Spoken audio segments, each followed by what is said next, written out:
There's a reason you're stuck, a reason they keep winning. And it has nothing to do with talent, money, or intelligence.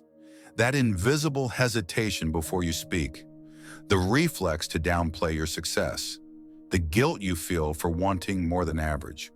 You've been trained to call it humility, but let's call it what it really is: emotional obedience. Shame is not a moral compass, it's a control mechanism, and if you don't uninstall it, it will run your entire life. They didn't teach the elite to be humble, they taught you to be humble, because a person ruled by shame is predictable, soft, easy to manage. Shame is the leash, and society taught you to wear it like jewelry. You weren't born ashamed, you were programmed. From childhood, the system taught you that wanting more made you greedy, that standing out made you arrogant, that talking about money was rude, and asking for power was dangerous. Not because those things were bad, but because you wanting them made you hard to control. Look at the most confident people you know. They don't apologize for ambition. They don't lower their voice in boardrooms. They don't ask for permission to be great. And the world doesn't cancel them, it follows them. Even when it pretends to hate them, it follows. Why? Because we respect what we can't control. And the person who feels no shame can't be controlled. You've been shrinking to fit, apologizing for your success, softening your goals for approval. But why? Because you've been tricked into thinking that guilt is a virtue. It's not. It's software installed in your head, designed to make you easier to manage. A person ruled by shame will silence themselves before the world even has to. They won't ask for a raise. They won't pitch the idea. They won't take credit, not because they're ethical, but because they've been trained to equate boldness with badness. And Machiavelli saw it clearly centuries ago. Control shame, and you control people. Remove shame, and you create the ungovernable. The powerful don't apologize for power. They use it. They don't call themselves greedy. They call themselves visionary. They don't call themselves selfish. They say focused. Meanwhile, you're lowering your voice in the meeting so no one thinks you're arrogant. Ask yourself, how many opportunities have you turned down? Not because you couldn't, but because you fear judgment. That's not humility, that's internalized control. Shame has one goal: to keep you small enough to manage. It rewards conformity, it punishes difference. Not through force, but through guilt. And that's why it works so well. Because it doesn't need to attack you, it just convinces you to attack yourself. Shame doesn't stop evil, it stops potential. You're not afraid of failure. You're afraid of how people will react if you win too big. You sabotage yourself so your success doesn't make others uncomfortable. You pretend your dreams are smaller so your confidence doesn't scare them. That's not virtue, that's survival. But it's not your survival, it's theirs. They're surviving your greatness by keeping you average. So let's stop pretending. The world doesn't reward goodness, it rewards compliance. And shame is how compliance is manufactured. It turns revolutionaries into spectators. It turns lions into lab rats. It turns kings into clerks. Every time you hesitate to say what you mean, shame wins. Every time you ask for less than you need, shame wins. Every time you shrink so others can feel tall, shame wins. The Machiavellian doesn't play by those rules. He doesn't fear judgment. He doesn't slow down to make the insecure comfortable. He moves with unapologetic purpose because he knows the truth. The only people who shame you for ambition are the ones too scared to chase their own. You want to know who benefits when you stay quiet? The ones already talking. You want to know who wins when you settle? The ones who don't. Shamelessness is not recklessness.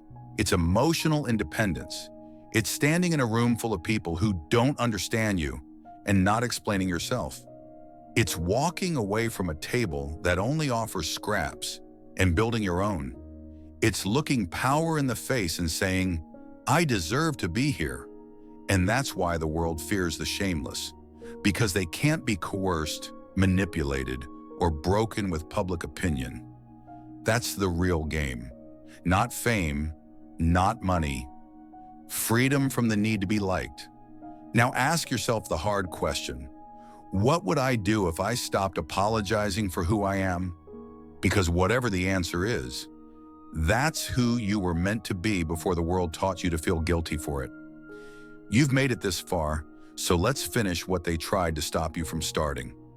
Because shame isn't just emotional. It's strategic. It's injected early, at school, at home, in church. You're taught that wanting more makes you selfish, that being proud makes you arrogant, that standing alone means you must be wrong. But what if that was never about ethics? What if it was just about control? Shame trains you to flinch before you act, to ask, am I being too much? Instead of, am I being enough? And that hesitation is the difference between the person who dominates the room and the one who fades into it. So here's your correction. You don't need to be more humble. You need to be more shameless. Not shameless like reckless. Shameless like undeniable. The kind of person who doesn't water down their ambition just to be invited back. The kind of person who makes people uncomfortable, not because they're rude, but because they refuse to shrink. And here's what nobody tells you. The moment you stop flinching, the game changes. You become dangerous, not violent, not unkind, just unmoved. You walk into rooms without asking how to belong. You pitch ideas without softening the tone. You speak without checking who might feel insecure. Because every time you check yourself for their comfort, you pay a tax. And over time, that tax bankrupts your potential. So be direct. Own your voice. Stop translating your confidence into something they can handle. Confidence is not noise. It's proof of clarity. And clarity, that's the scariest thing a system built on shame can face. They can deal with arrogance. They can deal with failure. But they can't handle someone who no longer needs their approval. That's when they lose control, because now they can't guilt you into staying small. They can't manipulate your words with moral language. They can't punish you with exile when you've already stopped needing their applause. That's the essence of power, not dominance, not wealth. Just the quiet, absolute certainty that you don't owe them softness. So when they say you've changed, nod, say thank you, because change is what happens when the chains come off. And when they ask, who do you think you are? Don't explain, because explanation is a leash. They don't deserve your justification. They deserve your silence. The most powerful words in the English language might be, I don't care what you think, said not with anger, not as defense, but with that cool, grounded tone of someone who's seen through the performance. Because let's be honest, the rules they want you to follow, they're not rules, they're scripts. And the moment you stop reading from them, you become unpredictable. You become your own genre. And genres are what people study, quote, fear, and follow. You want to live shamelessly? Then do this. Never explain, never shrink, never edit your power to make the insecure feel tall. Speak with sharp edges. Move like you're expected to win. Wear your ambition like armor, not something to hide, but something to sharpen. You think people hate confidence. They don't. They just hate when it shows them what they could be if they stopped apologizing. You become the mirror, and most people can't look too long without flinching. So let them flinch. You're not here to be tolerated. You're here to be remembered, because nice gets thanked, safe gets invited, but shameless gets followed. And if you lose people along the way, let them go. What you lose in comfort, you gain in clarity. And clarity, that's where legacies are built. You don't rise by being liked. You rise by being respected. And respect doesn't come from fitting in. It comes from standing out so hard they have to adjust the frame. So speak like you mean it. Move like it's already yours, and live like they can't cancel what they didn't create. If your presence shakes their insecurity, that's not your fault. That's their unfinished business. Let it shake them, because while they second guess, you will execute. While they gossip, you will build. While they wait for permission, you will move. You are not here to apologize. You are not here to conform. You are here to rise so loud in silence that the world adjusts to your existence. And that's the final truth. Shamelessness is not rebellion. It's alignment. You are no longer the echo. You are the original. So speak up, take space, and never again mistake guilt for guidance. You weren't born to be tame. You were born to be unforgettable.